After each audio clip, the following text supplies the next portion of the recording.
Xiaomi sub-brand POCO has officially entered the tablet market, and their very first offering is simply named the POCO Pad. And for a first in a new product line, this is packing some serious stuff. For starters, it boasts a large 12.1-inch display, an efficient Snapdragon 7S Gen 2 chipset, and a 10,000 mAh battery with 33 watts of fast charging. All these features come in a mid-range package, priced at only under 16,000 pesos. But the question is, does it offer more bang for your buck as compared to other contenders in its price range? Sup peeps, Early Review Tech, and this is our full review of the Xiaomi POCO Pad. Let's dive in. Taking a first look at the tablet, its design is fairly conventional. It has the usual unibody metal chassis complemented with a flat screen, flat sides aesthetic. There are rounded corners for ergonomics, and the material is in satin-like finish, so it won't catch fingerprints and smudges that much. The camera island is pretty conventional as well, with two big circles housing the main sensor and an LED flash on the right in landscape orientation. Our review unit is in the gray colorway, but if we had the blue variant, the camera module will have these golden accented rings, which honestly adds a touch of elegance to its overall design. It's fairly light, weighing at only 571 grams, but I mostly use it with the keyword accessory attached, pretty much using it like a laptop. For iOS, it gets a quad speaker setup aligned on two sides horizontally. On the right, we have the USB-C port and surprisingly a 3.5mm audio jack. Nothing at the bottom, and there's the power button on the left. The volume rocker along with two microphones and a micro SD card slot are located on the top side.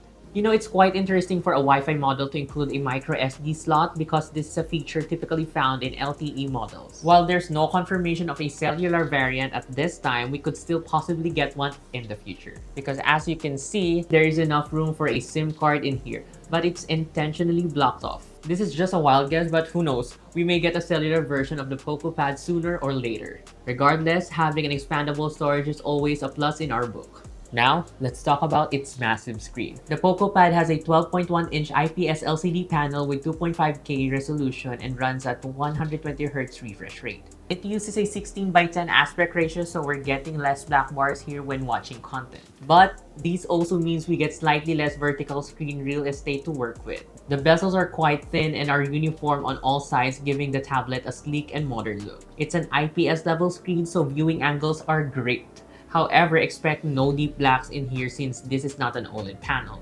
Brightness is decent at 600 nits, and you certainly don't want to use it under the sun, considering it doesn't come with any anti-glare coating. It does come with added protection though, thanks to a Gorilla Glass 3 on top of the display. When it comes to viewing experience, the POCO Pad definitely delivers. YouTube playback can be maxed to 4K at 2160p, and aside from having Widevine L1, this thing has support for both Dolby Vision and Dolby Atmos. With our experience, we pretty much enjoyed watching media content and listening to music on these tablets. The quad speaker setup can get loud and can fill up a room, albeit the bass are not that punchy to my liking. The highs and especially the mids are nice though, with a good balance to them, and the audio doesn't get distorted as much at max volume. And if you really want the best listening experience, there's a 3.5mm audio jack at your disposal. In terms of cameras, don't expect too much. The POCO Pad only comes with a basic set of cameras, a single 8-megapixel rear camera and another 8-megapixel sensor for selfies. The image quality is acceptable but nothing impressive. What's interesting though is when you switch the selfie camera, it captures a wider field of view. Videos are not the POCO Pad's strong suit either. Video resolution is limited to only 1080p at 30 frames per second, and the quality is bearable. Well, it's not like we use a tablet of this size for casual snaps anyways, but what matters is the POCO Pad gets the job done. Moving on to performance, this is where the POCO Pad really shines. It's got a Snapdragon 7S Gen 2 chipset built on a more efficient 4nm process node, and it can reach up to 2.4 GHz. In our benchmark test, the tablet was able to reach over 600K score in Antutu. That's almost on par with the Xiaomi Pad 6 from last year, boasting the Snapdragon 870. Other benchmark results are also good. The tablet is able to run our favorite games including POCO Unite and Asphalt 9. But as usual, graphics must be set to low for heavier titles like Genshin Impact to get stable frame rate. Doing productivity work is a breeze. We were able to shuffle through different apps without any stutters, all while playing YouTube videos and other apps left open in the background. For configuration, our unit comes with 8GB of RAM and 256GB of expandable storage up to 1.5TB via micro SD card. Software-wise, the POCO Pad runs Xiaomi HyperOS based on Android 14, and we're happy to report that the tablet doesn't come with a ton of bloatware out of the box. There are a few first-party apps in here, but these are mostly the essentials such as Notes, Weather, and most importantly, Mi Canvas. And yes, the tablet has stylus support, and we got to try out the POCO Pad Smart Pen along with a keyboard accessory. However, the tablet only connects to them over Bluetooth connection. No magnetic connection here, which is quite a hassle because we needed to manually charge these accessories via USB-C. This also means the pen can conveniently attach to the tablet. But the keyboard cover does come with a flap thingy right above where I can dock the pen. The tablet adds this interconnectivity feature in the settings for seamless operation between POCO devices.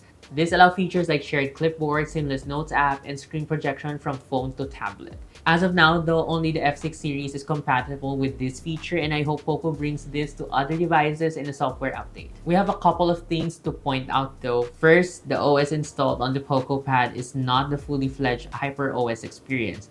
This is evident with the absence of live blur on the notification panel or control center, which would also be the reason why some fluid animations are missing. When you unlock the device, for example, it doesn't show a satisfying animation on the home screen.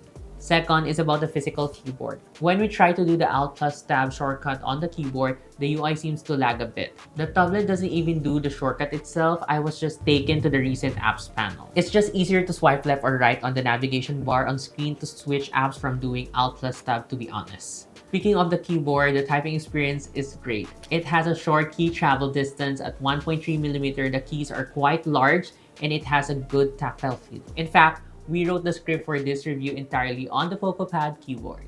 The tablet packs a whopping 10,000 mAh battery paired with 33 watts fast charging. In our PC Mark test, the tablet was able to last 12 hours and 49 minutes, which is pretty decent. But it's a different story in our proprietary video loop test, with the tablet only dropping from 100% to 5% in just 8 hours and 25 minutes. For connectivity, the tablet only features Wi-Fi 6, Bluetooth 5.2, and only face recognition is the available biometrics for security. To conclude, the POCO Pad offers impressive value for money. For just 15,999 pesos, the POCO Pad brings an enjoyable viewing experience along with a powerful performance that's superior to other contenders in its price range. It even includes a couple of surprising features like a headphone jack and a micro SD slot to boot. The tablet only falls short with camera capabilities and some software hurdles. But for the most part, the POCO Pad is a fantastic first effort from the company. It's ideal for anyone who wants both PC-level productivity and a satisfying media consumption without breaking the bank. So, what do you think of the very first tablet from POCO? Did it make a good impression on you? Share your thoughts down below. And if you find this video helpful and informative, please hit that like button, subscribe to our YouTube channel, and click that bell icon so you'll be notified of our future uploads. Don't forget to follow us on our socials, Facebook, Instagram, TikTok, and X, and visit yugatech.com for the latest tech news and reviews. Again, this has been Earl, and I'll catch you guys in the next one. Bye!